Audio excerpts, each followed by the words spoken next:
Hello! Welcome to The Healing Artist. I'm your host, Frida, and friends, I have a treat for you today. A beautiful artist from Taos, New Mexico. Welcome, Sarah Bush. She is a mixed media artist, writer, and creative activist based in Taos, New Mexico, where she works in fiber art, natural dyeing, handmade books, pressed flowers, and metal. She is the author of The Pink Teacup, a weekly Substack newsletter exploring creativity as spiritual practice and how our imaginations can help save the world. She is the founder of Creative Changemakers, a community of artists and activists using creativity and play to create cultural change. Her teaching and framework centers on four capacities of imagination: creation, connection, becoming, and sovereignty. Ooh, that just gives me chills. And the radical ideas that the human imagination is our greatest superpower. Sarah, welcome to The Healing Artist. Oh, thank you so much. I'm really happy to be here. So, friends, Sarah came into my inbox and I freaked out. I went to her website. She is a phenomenal artist, and I was immediately drawn in. I love your books. Oh, thank you. Yeah, I'm in a little local book arts group as well. And I really, like I guess because I like to write and I like to make art, the book format is a good one for me. There's something so special about smaller art forms that invite you in, and then you're holding them in your hands or you're enjoying them because they're spread out. The entire bookmaking process, something about it is just incredibly inviting. That's so interesting that you say that because I've been thinking a lot lately about both private art making and interpersonal art making. And that whole thing of that could be a gift, but also the small piece that you hold in your hand.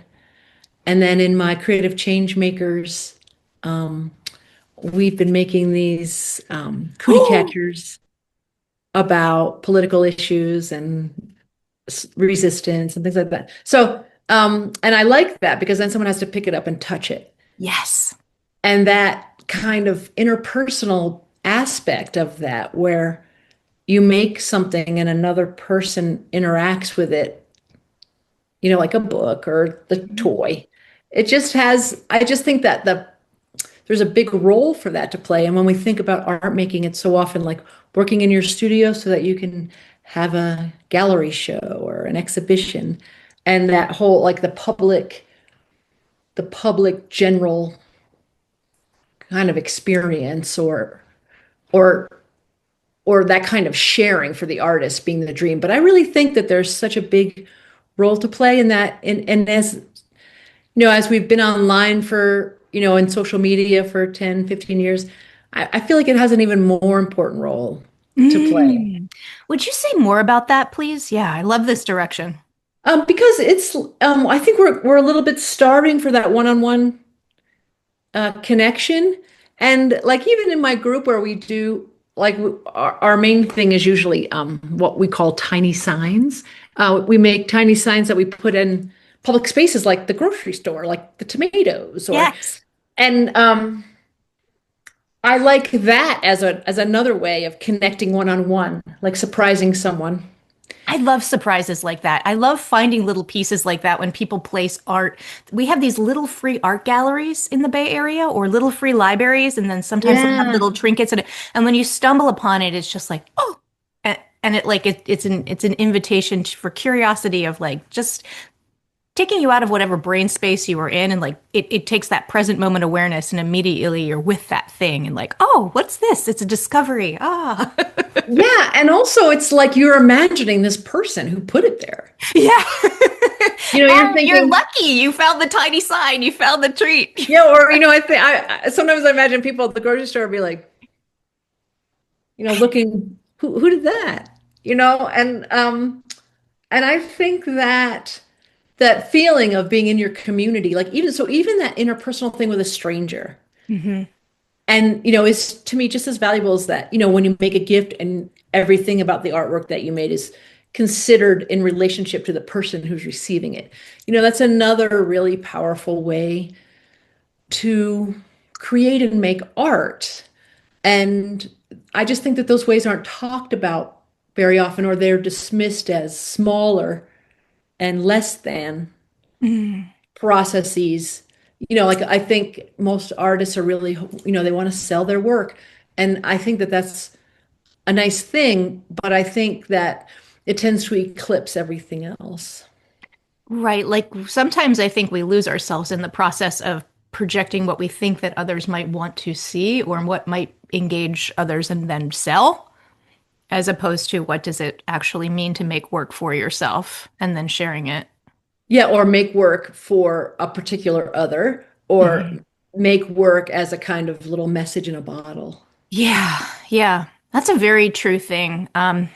Yeah. Well, and I think about the podcast in a similar way too. It's like there was a very brief moment where I thought, I'd like to reach more people. Let me find out what the formula is and see if I want to change this. And it just didn't, I tried it a little bit and I was like, this is inorganic. It's not serving me. And if it's not serving me, I'm not doing it. Cause Yeah, yeah. I'm the same way about that. That's funny. yeah. And I think even branding can do that, like this desire. Like as an artist, I break that rule because I work with different media and make very different work. And I'm not a brand, I'm a human being. And Yes. Yeah. I'm done When with did that. Like that I go when did ahead. that change? When did this happen? I Because know. like pre 9/11, like I remember growing up in the 90s and I was like, like, Yeah. what do you mean corporations are people? Like, I know, right? Maybe it was like calling them that. Or, maybe social media had a really big place there mm, of creating a venue, what felt like a venue anyway, to people to share their work, whether or not they were just one individual. Like it felt like a time when it first started that you had control over that. And yeah. that's true to an extent, but the cacophony is pretty high now. And the overload and the weariness are also high. But Mm, this, really pressuring to have a personal brand or niche. Like I worked for companies, I designed products, we had, and when you're doing that kind of work, yeah, there is a brand. But, after doing that for a long time, like this is my artwork. It's more of a sacred space to me. And I want to make things that are true. I can't make things just so that they all look like each other. yeah. Let's talk about your rust work that you make with Okay. with objects and fabric. Tell our listeners a little bit about that. Well, I just started that exploration this winter. I have a fiber degree, and I kind of shifted away from that for like 20 or 30 years where I really did other mixed media work. And then I found myself on this returning path back to it over the past several years, and still in that process of the return, as I think of it. And so I have found it fascinating, like that printing process of the rust on silk and on linen. I mean, I've done it on all kinds of fabric, natural fabrics, but the silk and the linen probably hold the most attraction for me in the way that those fabrics behave. And so it's just astonishing to me that I can take a rusty object and it will really, sometimes it really creates a very clear print, Yeah, yeah. like with letters. And, I have like parts of a, what do you call it? The flue on a wood stove that turns. And I just Mhm. have that. I'm pressing it in and getting all the letters from. So, friends, you can go and find Sarah's work in the show notes below. You can visit her website and you're going to be able to click on the rust work and see what we're talking about here. Where do you get those objects that you're then using, and how long does it take to make an impression? Well, that's so funny because I do collect old bits. I like old bits. So I'll get things at flea markets and yard sales, all kinds of old bits. And then my husband has a vintage British motorcycle collection. So when I wanted to start to do this, I was like, so I need some rusty things from you. And he's like, oh, I don't have any of that. I was like, come on. Are you serious? So, um, I went into his shop once, and then the second time, okay, I'm like, how about this? How about this? How about this? And then also, I will rust things. Like I've gone to junkyards and gotten things, and then I will purposely rust them so that I can use them on the fabric. And it can take 24 hours or it can take 36, 48 hours. And how do you rust something? What is that process? So you have to, so you have a rusty object and then you mix it, like you make kind of a peroxide mixture, Okay. and then you spray that and you spray the fabric. So the fabric is damp and then you spray it, and then I weight it all down. And I Interesting. don't, Okay. you can't really, there's an element where you don't have complete control. That's part of it. Yeah, and some things will make this very crisp print, and other things that you think this is so cool, and it does something completely not what you had in mind, or it makes like a texture Mm. that, I think, well, this is a beautiful texture, and I can kind of put these things together. Hmm. And now I'm thinking, I was making these strips because I was thinking about almost like priest stoles coming down. Yeah. And then, but I've also, because I'm into books, I have this book on like the earliest book. So the earliest books were a clay tablet and then a scroll. And then in Asia, they first, like they would pull strips of off of bamboo and write on those, and they're long and narrow. And I think I'm going to try to, do my own version of that type of book. Yeah. Even Ooh. I got the impression that maybe one of the reasons that in Chinese writing goes up vertical is because of these initial bamboo. Mm. Yeah, like the because of the product that was being written on. Interesting. Yes, yes, right. Yeah. Had a big impact The form and the on, function. yeah, Huh. that's right. And even people used scrolls up until like the 20s Yeah. in different, like I didn't know people use scrolls that Now, do long. you talk intuitively to these objects? Because in a way, I'm looking at the work and I'm thinking about the object telling its story in a way, like leaving an imprint. Like if you were almost like, it's rusty, so it's aged. Like tell Yeah, the elderly exactly. telling their story. Like tell me your story. Like maybe some of them want a really crisp story, and some of them have a more. Yes, right. Amorphous experience. So interesting. And I think like I really love the idea of partnering with my materials and trying to work with them, consciously working with them. And, sometimes I have my own ideas. And I think often it can start that way. Like I love long, skinny lines. So I was really hunting around for things that would create those kinds of lines. So then it's like you make the lines and then you wonder about that. Like, Mm. that's interesting. And then I might dip it into a tannin bath to see what happens after that. And then, like you start off with something that you like, and you can, well, because I'm still really learning how to use the rust. So, I'm going to have those times when I just go a little bit too far and walked off the cliff there, like, ooh, I got a little busy, or, but it's like that I really love because you're just engaging with the materials and you're trying to pay attention. And then I try to keep pretty good visual notes so that I Mhm. can think about what it can do. Or like when I'm asking these bits of rust, show me who you are, show me what you can do.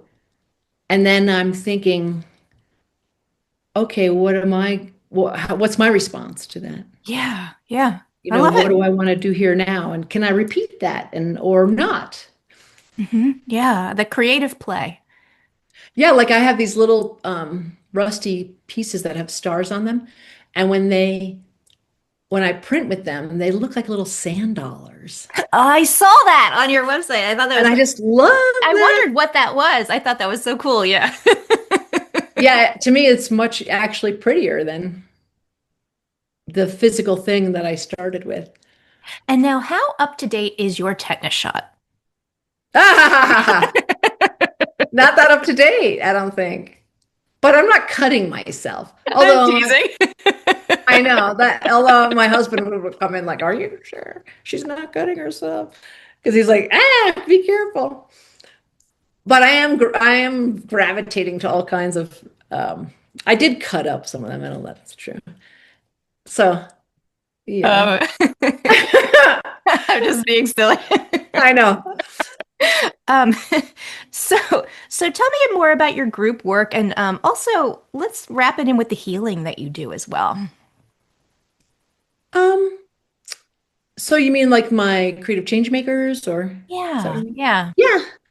Well,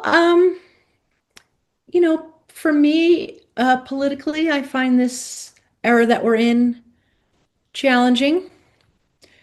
And I can't really pretend that like something's not going on. Like I can't just talk about my art in a vacuum. Hmm. And so it's very connected to the world. And so I was trying to offer my readers a way to, so like for instance, I call my senator and I march and things like that. But when I'm calling my senator, it feels like an act of duty and um I do it and I am not energized by it. I'm not, I do it because I think it's important. Hmm. And I wanted to create something for people to use their creativity Hmm. in that capacity, in that sort of activist capacity, Hmm. and play, and to bring joy into that process and connection instead of duty. So duty is nice, but I really feel like for the long haul, or like it sort of takes willpower for me to call my senator. It's And a curious skill. It's some people really can do the phone call thing, but there's so many ways to contribute, and like that's absolutely. And yeah. I just wanted to offer a way for people to do something that, like for me, I like it if I feel like I'm twirling my invisible mustache. And then I think, oh, I'm onto something now. Like then I want to bring that energy in, Hmm. like so a little mischievous, a little playful. And so that's that's really where I started. And also to help people realize that, and also because I was very into that one-to-one connection. So even like sometimes we'll use little office labels and I might stick one on right next to the mustard and the ketchup in a diner, like text the rich, like just odd, just odd little messages in unexpected places, like just handwritten. And I've been trying to help people get comfortable with their handwriting and that because to me it's that evidence of the human touch. Yeah. Yeah. And so those things being an important part of making change and connecting with others and also like helping people maybe who've never taken action before take Yeah. an action that and in this kind of playful way because it does change you and I think that people might hear that in theory and think oh that's interesting or I get that but when you do it it does change you and I think that it makes you braver Mm. and I really like that and I also think that anytime you're using your creativity or your imagination it's like you're better able to stand in your sovereignty and um you're harder to control. Oh, big time. Yeah. Yeah. So I like giving that permission Hmm. to because and also I think creative people think for themselves, creative people Hmm. um have agency Hmm. and having more agency. Like I actually think that creativity doesn't just like help you feel like you have more agency. Creativity literally gives you more agency over your life when you are really connecting to your own creativity, which I think everyone, of course, can do. Hmm. Absolutely. Well, we're meant to. We're just sort of trained out of it. That's right. I mean, I think that the universe, the fundamental nature of the universe is creative, and that when we're creative, we are expressing that fundamental nature. Yeah. So when I'm channeling, everything is always like people always want to know, what is my purpose? What is the purpose for me being here? And one of the big things that always comes through is, to find one's purpose is to follow the play. What lights you up? What do you enjoy doing? Like follow those things. There's where that play is going to be that road to, well, there's your purpose. Go after that. you know, and we don't cultivate that as much. And a lot of times people have these art scars and this trauma from their earlier years that they don't even realize that they have, and then that sort of holds them back from being disconnected from that as well in their bodies, and that the desire to be creative. Like, I don't want to be embarrassed. I don't want to be, Don't want to make something bad. yeah, I don't want to make something bad. but it's And not then even I like hear that people end say, like, result. you should try to make something bad. And I'm like, that is just ridiculous. No one can try to make something bad. What you're trying to do is feel okay about making something bad. Right. Feel through every feeling you're having on the journey of making the thing. It's less about that outcome and more about the creative process, in my personal opinion. That's right. And when you become more aware of how the creative process works, because to me it has a pretty predictable rhythm, then you take the process a little less personally. And Mm. you realize, like when you're halfway through and everything looks like it's sort of falling apart, like I call, the messy middle. When I'm there, I know, well, this has nothing to do with me, really. This is so predictable. This Hmm. happens to everyone. And I Hmm. think also people project these notions onto people who they see are creative or who they perceive as talented, that they don't go through those things. Hmm. But they do go through those things. They're just, we're just used to it. Oh, I'm Like, in the messy middle every day. It's like, what part of the messy middle are we in? right. Processing But this but you know process. what I mean? Like when you can know, like I know I'm going to get myself through that to the next Oh yeah, stage. absolutely. Yeah. Yeah.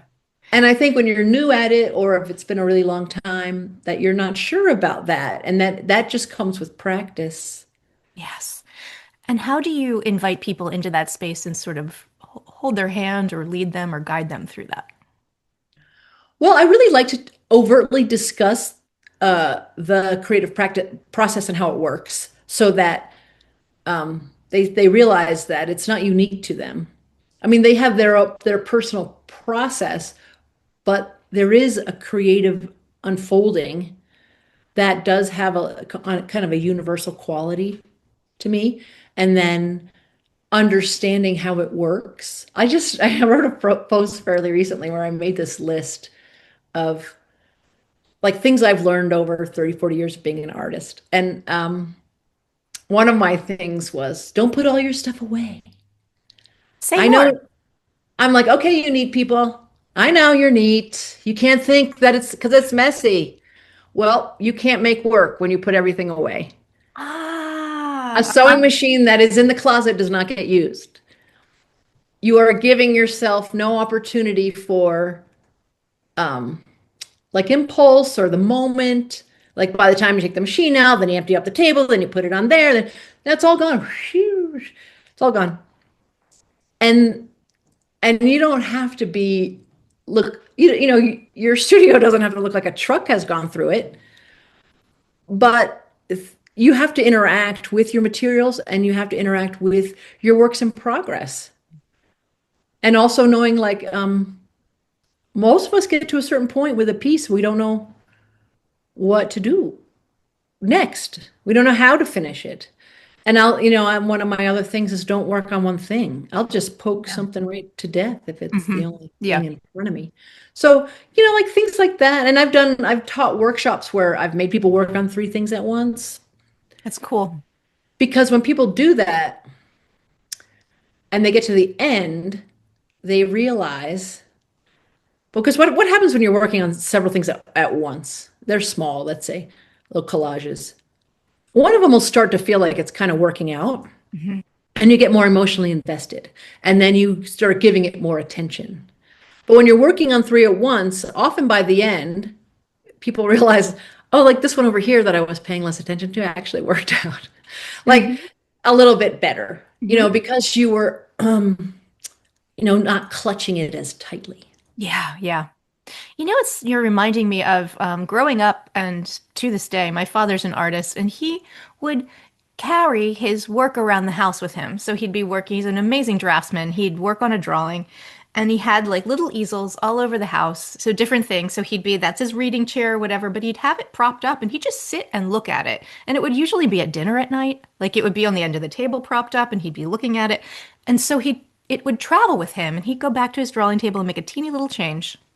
That's exactly right. Yeah. And like that's like making dinner and propping it up. The other thing that's nice about having, if you have a work area, even if you don't have like a studio, is when you leave your things out, they surprise you. So your mind is full and you're thinking of other things and you walk by and you're like, oh, and something pops into you exactly what it needs because it's out. But if you had tidied it all up, Hmm. you wouldn't have that. Hmm.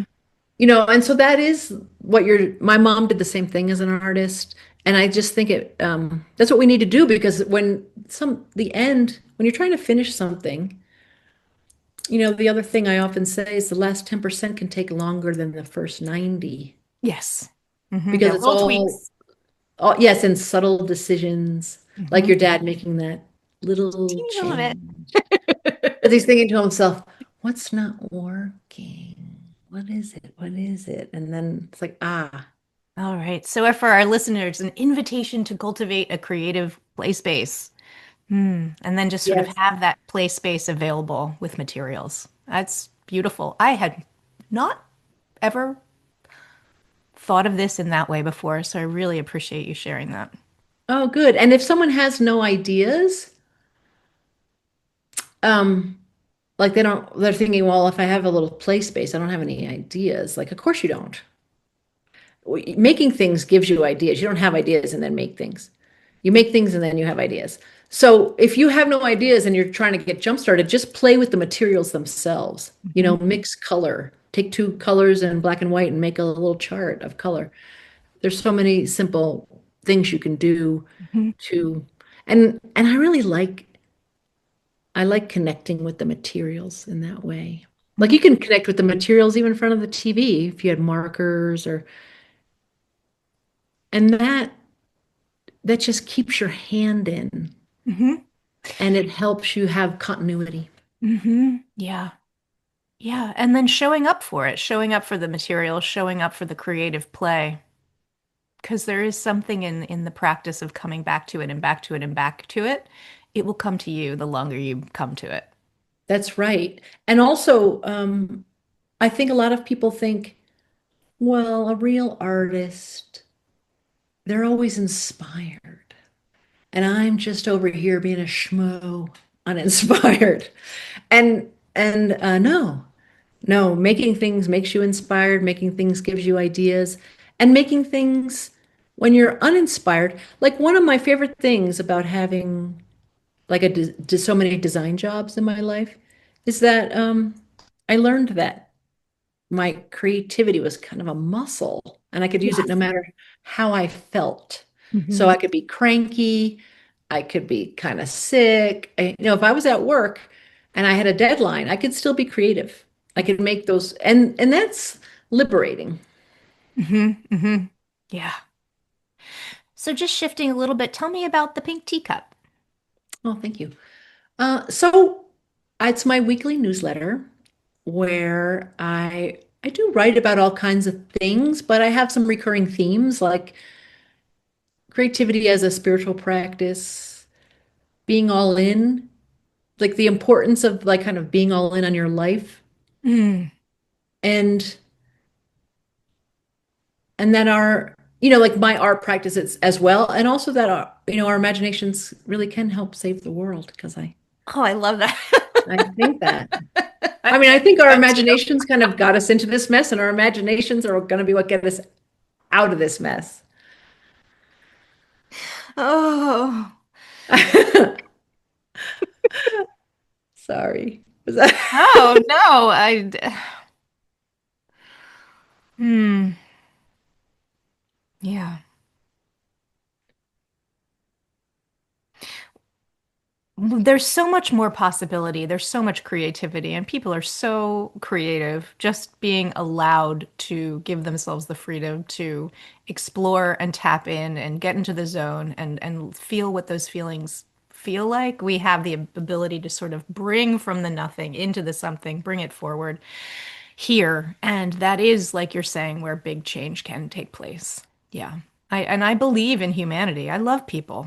I genuinely believe in the goodness of the human That's race. hugely powerful, I think, because I think a lot of people, that's a big stumbling block, like kind of not liking humanity. I think a lot of people feel like that. And we can't, that's a kind of self-hatred to me that we really have to fight. Like we're human. Mhm. I So love we have, every feeling, even the hard stuff. I'll take it. I'll take it all because I wouldn't know what good was if I didn't know what bad was. that's right.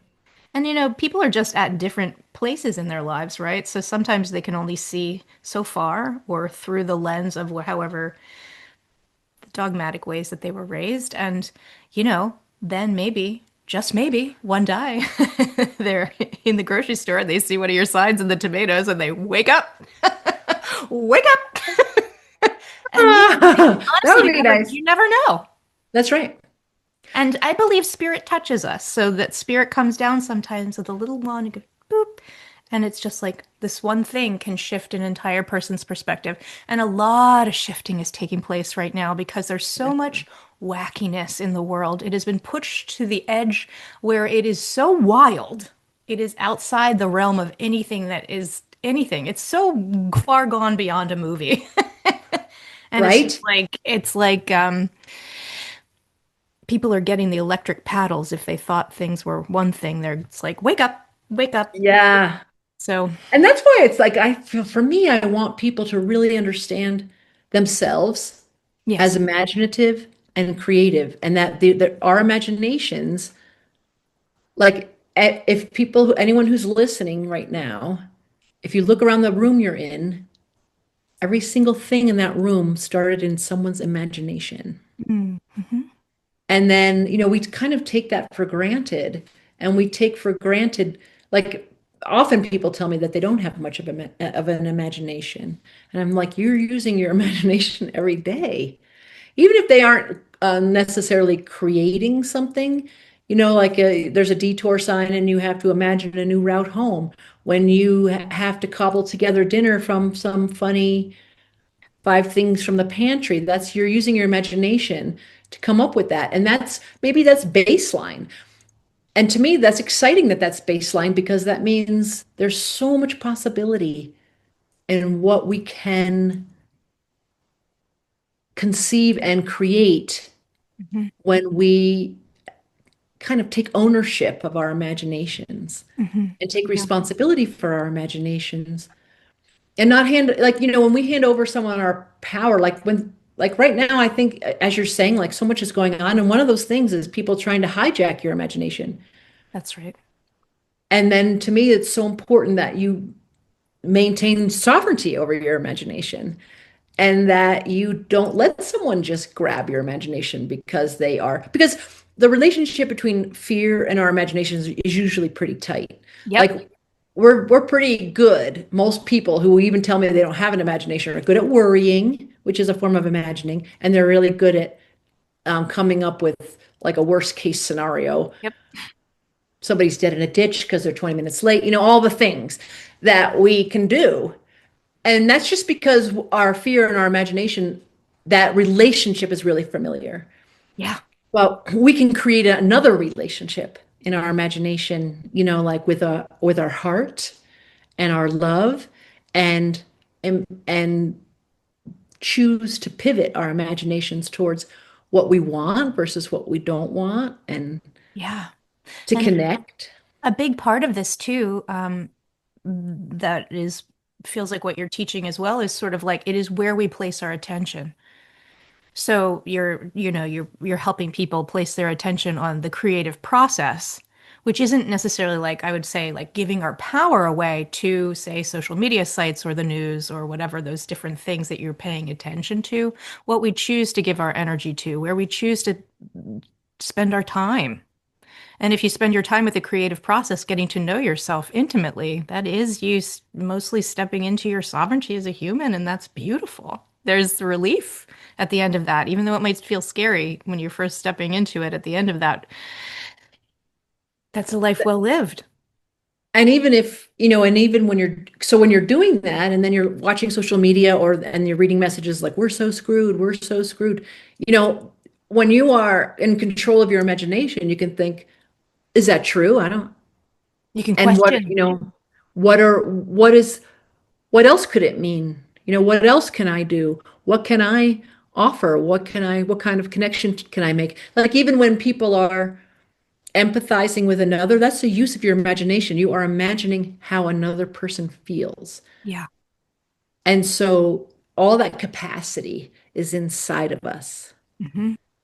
And like to me, I'm blown away by the imagination. It's like this portal of mystery and connection to possible, to the sacred, to like, what is this thing we're capable of doing?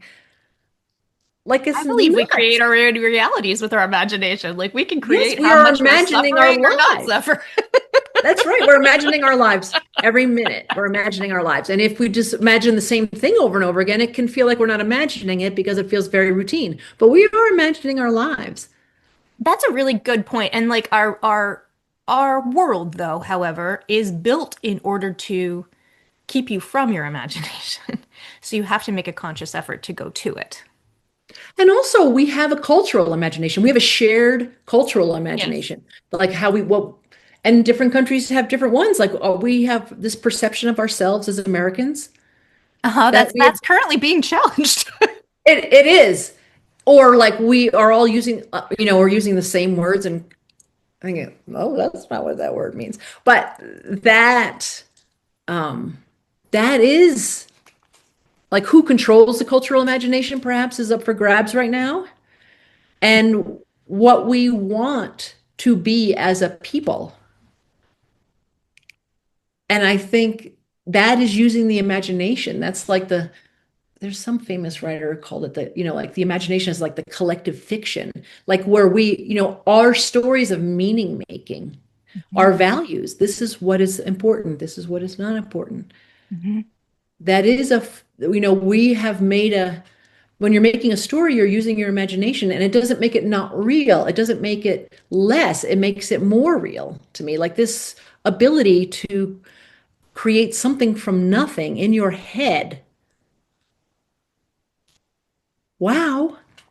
mhm. Agreed. Yeah, just wonderful. It's wonderful stuff. And we don't all have to be the same. We can have currents that run through this, but the beautifulness is the diversity and that we all are sovereign beings and experiencing the world differently and able to share differently. But, we can have some baseline structure that is, along the social justice roots, or at least, Yeah, like the dignity of every uh, being yeah, or, or you like know, human decency. How about a decency for our planet and the land and honoring of where we came from? yeah. I mean, those are Reparations for beautiful. where we, showing up and owning our true history, taking Yeah, those are responsibility. beautiful ideas and stories and that's how we make meaning. Hmm. And we And I can think explore that meaning with art, that's like, right. and the creative process. That's right. It can help us make sense of stuff because stuff is huge and it doesn't make sense. So it's so much. God, I just made a video yesterday, because I posted it today about that very thing, that when we have giant feelings, how do we turn those giant feelings into art? Mm. And and when we do that, it it kind of universalizes instead of something being sort of a raw journal entry. It becomes the structured form of the arts become, a hand reaching out. It's a way to connect with another and a way in for this other person Hmm. through the form of art. Yes. And I think that's really interesting. I love that. Yeah, it's very interesting. And as it touches that other person, because they have a different set of unique experiences of their lives, it'll touch them maybe differently from the way that you created it. How That's cool is right. that? I know it's really fun when someone responds to your artwork in a completely different way than you intended it. Like, wow, okay, that's neat. Ah, wow, this conversation has been such a treat. I've loved visiting with you today, Sarah. Just so fun. Oh, thank you so much. I loved being here.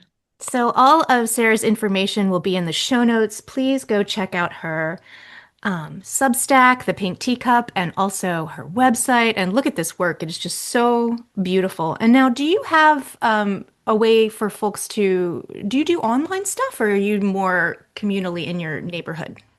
A little bit right now in my neighborhood. I do have my online creative change makers. Okay, okay, that's so on. That one's online. And I was just thinking I might start offering more things to that group like that. I was just thinking about the that multi-piece collage type of class that I used to Mhm. teach that people might enjoy having a way to relax into making several things at once and learning that process and thinking about the creative process. So having So a beautiful person to hold your hand through that space of getting comfortable with being a little bit uncomfortable. yeah, that is it, really, isn't it? Yeah. You are getting comfortable being uncomfortable. Yeah. Yeah. And just having a beautiful presence like yourself to just help people through that. Because it's Oh, thank practice. You you. just get uncomfortable for a while and then you're like, okay, I can meet this. I didn't die. That's right. Yeah. Oh, Sarah, I wanted to tell you that I love you. God, Universe, Source loves you. And I hope that you have a wonderful day. Thank you so much.